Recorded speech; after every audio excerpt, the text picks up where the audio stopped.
අන්දරේ රජමාලිගාවේ උයනට ගිය අවස්ථාවක රජුගේ සේවකයින් විසින් රැකවල් කරනු ලබන අව්වේ වේලන්නට දමා තිබූ සුදු පැහැති සීනි පිර වූ විශාල තැටියක් දකි. මේ සුදු පැහැති ද්‍රව්‍ය කුමක්දයි අන්දරේ ඇසූ විට ඔහුට විහිළුවක් කිනීමට සිතූ රජතුමා එය කෑමට නුසුදුසු විෂ සහිත සුදු වැලි බව පැවසුවා. මෙය සීනි බව හොඳින්ම දන්නා අන්දරේ මුරකරුවන්ගේ අවධානය වෙනතකට යොමු කරවා තම දරුවන්ට උයනට පැමිණ ඇත්ති තරම් සීනි කන්නට උපදෙස් දුන්නා. රජතුමා සහ බිසව උයනට එන විට සීනි තැටිය හිස් වී ඇති අතර දරුවන්ගේ ඇඟ පුරා සුදු කුඩු තැවරී තිබෙනුද දකි.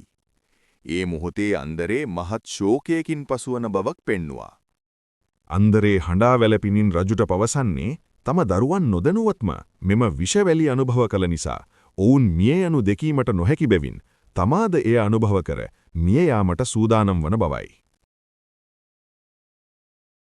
අන්දරේගේ සූක්ෂම බුද්ධිය සහ කපටි විහිළුව තේරුම්ගත් රජතුමා ඔහු කෙරෙහි කෝප නොවි අන්දරේගේ දක්ෂතාවයට මහත්සේ සිනාසුනය.